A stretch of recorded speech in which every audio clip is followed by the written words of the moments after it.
మీనరాశి వాళ్ళు. మీనరాశి యొక్క నక్షత్రాలు పూర్వాభాద్ర నక్షత్రం 4వ పాదము, ఉత్తరాభాద్ర నక్షత్రం 1, 2, 3, 4 పాదాలు, రేవతి నక్షత్రం 1, 2, 3, 4 పాదాల వాళ్ళకి చాలా మిశ్రమమైనటువంటి గ్రహస్థితి కనిపిస్తుంది. ఈ వారమంతా కూడా గ్రహ గతులలో చాలా మార్పులు అనేవి జరిగాయి. మానసికంగా మరియు శారీరకంగా చాలా దృఢంగా నిలబడే సంకేతాలు కనిపిస్తున్నాయి. ఈ వారంలో ఏ పని చేసినా సరే నిరుపయోగంగా మారే అవకాశాలు కనిపిస్తూ ఉన్నాయి. ఆ పనుల వల్ల మీకు చెడు ఆలోచనలు అనేవి వచ్చే అవకాశాలు కనిపిస్తూ ఉన్నాయి.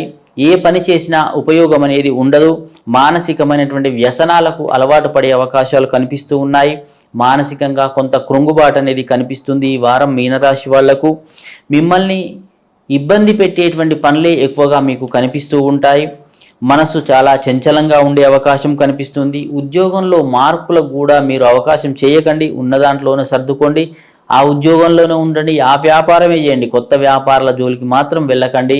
ఈ వారమంతా కూడా చాలా జాగ్రత్తగా ఉంటేనే మంచిది. ఈ యొక్క మీనరాశి వాళ్ళు ముఖ్యంగా విద్యార్థులు కూడా చాలా గడ్డు కాలము ఇది. కాబట్టి విద్యార్థులు కూడా చాలా జాగ్రత్తగా చదువుకోవాల్సిన అవసరం ఉంది. కష్టపడండి. మనస్సును కంట్రోల్ చేసుకోండి. ఏ వ్యసనాల కోసం కానీ లేదా వేరే వ్యవహారాల కోసం మాత్రం ప్రయత్నాలు మాత్రం మీరు చేయకండి మీనరాశి వాళ్ళు. దానివల్ల ఇబ్బందులు పెరిగే అవకాశం కనిపిస్తూ ఉన్నది.